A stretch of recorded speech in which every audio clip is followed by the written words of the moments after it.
सभी श्रोताओं को नमस्कार। मैं किरण सिंह आपके समक्ष फिर से प्रस्तुत हूँ प्रेमचंद्र की एक और सुंदर सी कहानी पूस की रात लेकर।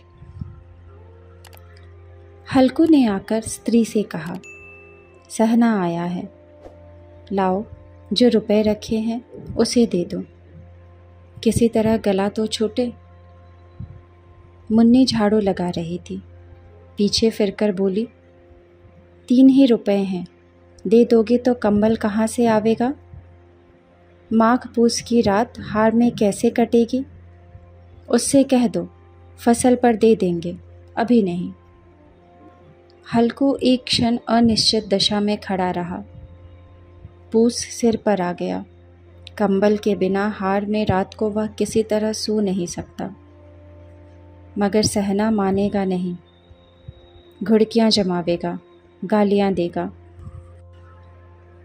बला से जाड़ों में मरेंगे, बला तो सर से टल जाएगी। यह सोचता हुआ वह अपना भारी भरकम डील लिए हुए, जो कि उसके नाम को झूठ सिद्ध करता था, स्त्री के समीप आ गया और खुशामद करके बोला, दे दे, गला तो छूटे, कंबल के लिए कोई दूसरा उपाय सोचूंगा। मुन्नी उसके पास से दूर हट गई और आंखें तरेरती हुई बोली, कर चुके दूसरा उपाय, ज़रा सुनो तो कौन सा उपाय करोगे? कोई खैरात दे देगा कंबल? न जाने कितनी बाकी है जो किसी तरह चुकने ही नहीं आती। मैं कहती हूँ तुम क्यों नहीं खेती छोड़ देते? मर मर कर काम करो, उपज हो तो बाकी दे दो। चलो छुट्टी हुई, बाकी चुकाने के लिए ही तो हमारा जन्म हुआ है। पेट के लिए मजूरी करो, ऐसी खेती से बाज आए। मैं रुपए न दूंगी। हल्कू उदास होकर बोला, तो क्या गाली खाऊं? मुन्नी ने तड़प कर कहा, गाली क्यों देगा? क्या उसका राज है? मगर यह कहने के साथ ही उसकी तनी हुई भौहें ढीली पड़ गई। हल्कू के उस वाक्य में जो कठोर सत्य था, वह मानो एक भीषण जंतु की भांति उसे घूर रहा था। उसने जाकर आले पर से रुपए निकाले और लाकर हल्कू के हाथ पर रख दिए। फिर बोली, तुम छोड़ दो अब की से खेती, मजूरी में सुख से 1 रोटी तो खाने को मिलेगी, किसी की धौंस तो ना रहेगी। अच्छी खेती है, मजूरी करके लाओ, वह भी उसी में झोंक दो, उस पर धौंस। हल्कू ने रुपए लिए और इस तरह बाहर चला मानो उसका हृदय निकाल कर देने जा रहा हो। उसने मजूरी से एक एक पैसा काट काट कर 3 रुपए कंबल के लिए जमा किए थे। वह आज निकले जा रहे थे। एक एक पग के साथ उसका मस्तक दीनता के भार से दबता जा रहा था। पूस की अंधेरी रात, आकाश पर तारे भी ठिठुरते हुए मालूम होते थे। हल्कू अपने खेत के किनारे ऊख के पत्तों की एक छतरी के नीचे बांस के खटाले पर अपनी पुरानी चादर ओढ़े बड़ा काँप रहा था। खाट के नीचे उसका संगी कुत्ता जबड़ा पेट में मुंह डाले सर्दी से कूं कूं कर रहा था। 2 में से एक को भी नींद नहीं आ रही थी। हल्कू ने घुटनियों को गर्दन से चिपकाते हुए कहा, क्यों जबड़ा, जाड़ा लगता है? कहता तो था घर में पुआल पर लेटा रहे, तो यहाँ क्या लेने आए थे? अब खाओ ठंड। मैं क्या करूं? जानते थे मैं यहाँ हलवा पूड़ी खाने आ रहा हूँ। दौड़े दौड़े आगे आगे चले आए, अब रो नानी के नाम को। मैं क्या करूं? जबड़ा ने पड़े पड़े दुम हिलाई और अपने कूं कूं को दीर्घ बनाते हुए कहा, कल से मत आना मेरे साथ, नहीं तो ठंडे हो जाओगे। ये बछुआ न जाने कहाँ से बर्फ़ लिए आ रही है। उठूं फिर एक चिलम भरूं, किसी तरह रात तो कटे। 8 चिलम तो पी चुका। यह खेती का मज़ा है। और एक भगवान ऐसे पड़े हैं जिनके पास जाड़ा आए तो गर्मी से घबरा कर भागे। मोटे मोटे गद्दे, लिहाफ, कंबल, मजाल है जाड़े का गुज़र हो जाए। तकदीर की खूबी, मजूरी हम करें, मज़ा दूसरे लूटे। हल्कू उठा, गड्ढे में से ज़रा सी आग निकालकर चिलम भरी। ज़बरा भी उठ बैठा।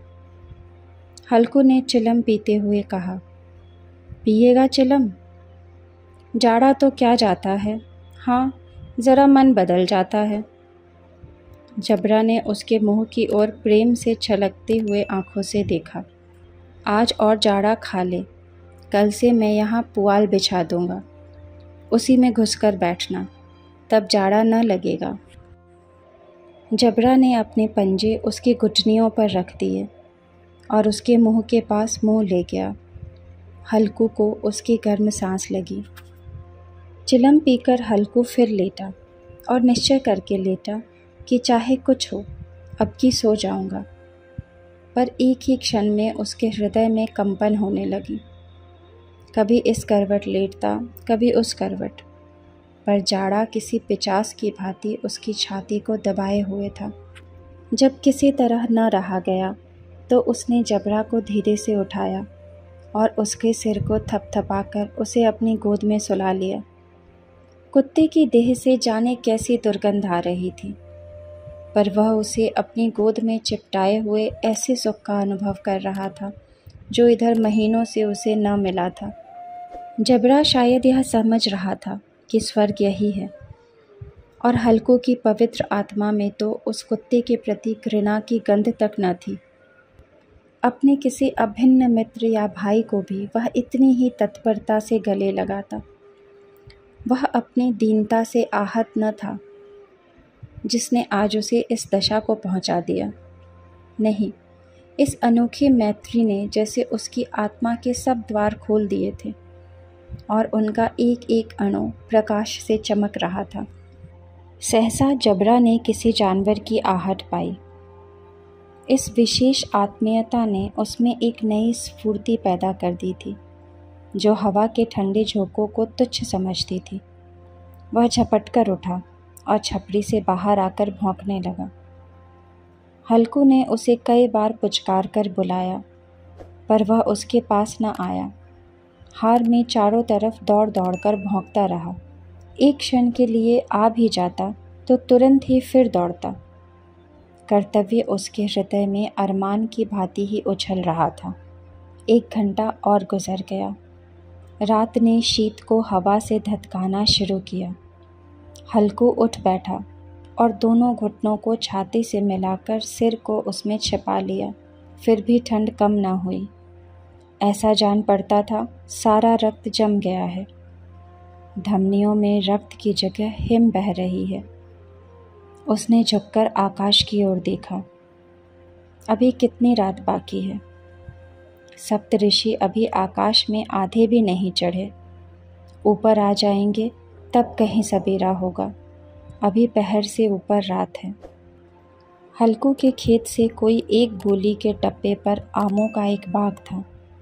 पतझड़ शुरू हो गई थी। बाग में पत्तियों का ढेर लगा हुआ था।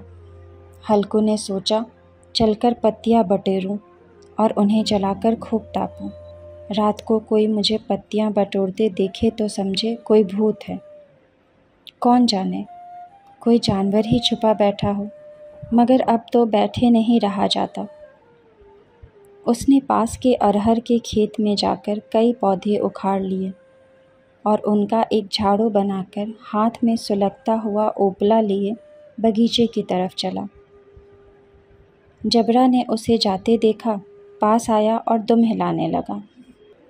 हल्कू ने कहा, अब तो नहीं रहा जाता जबरू, चलो बगीचे में पत्तियां बटोर कर तापें। टाटे हो जाएंगे तो फिर आकर सोएंगे, अभी तो बहुत रात है। जबरा ने कूं कूं करके सहमति प्रकट की और आगे बगीचे की ओर चला। बगीचे में खूब अंधेरा छाया हुआ था और अंधकार में निर्दयी पवन पत्तियों को कुचलती हुई चली जाती थी। वृक्षों से ओस की बूंद टप टप नीचे टपक रही थी।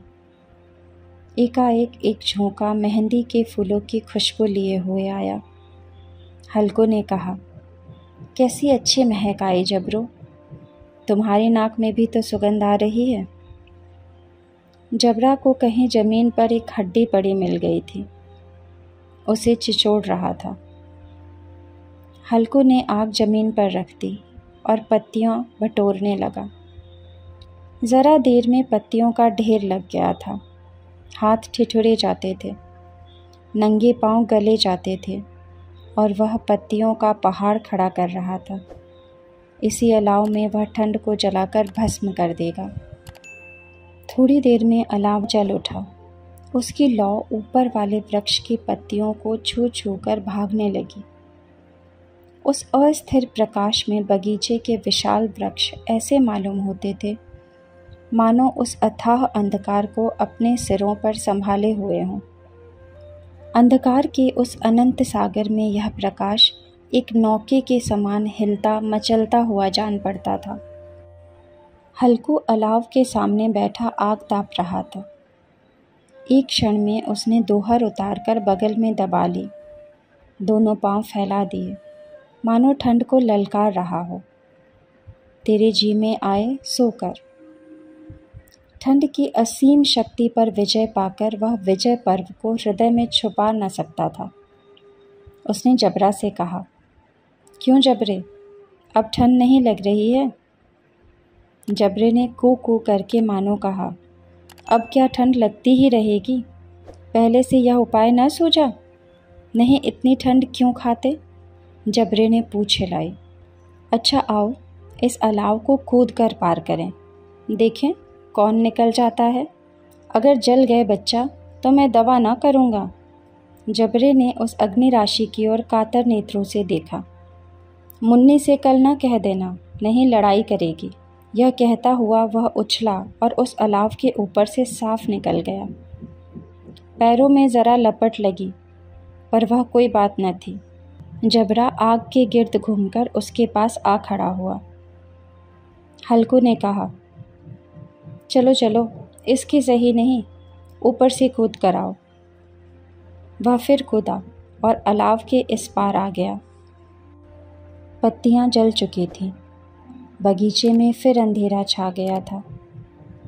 राख के नीचे कुछ कुछ आग बची थी, जो हवा का झोंका आ जाने पर ज़रा जाग उठती थी, पर एक क्षण में फिर आंखें बंद कर लेती थी।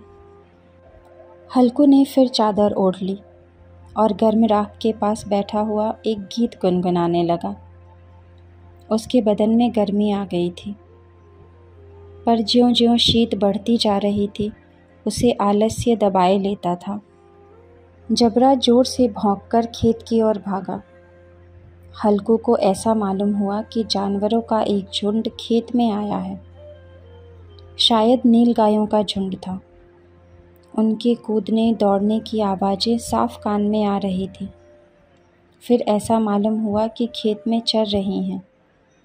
उनके चबाने की आवाज़ चर चर सुनाई देने लगी। उसने दिल में कहा, नहीं, जबरा के होते हुए जानवर खेत में नहीं आ सकता। नोच ही डाले, मुझे भ्रम हो रहा है।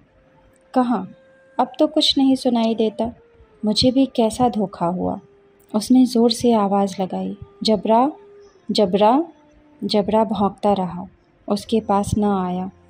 फिर खेत के चढ़े जाने की आहट मिली। अब वह अपने को धोखा न दे सका। उसे अपनी जगह से हिलना जहर लग रहा था। कैसा ददाया हुआ बैठा था।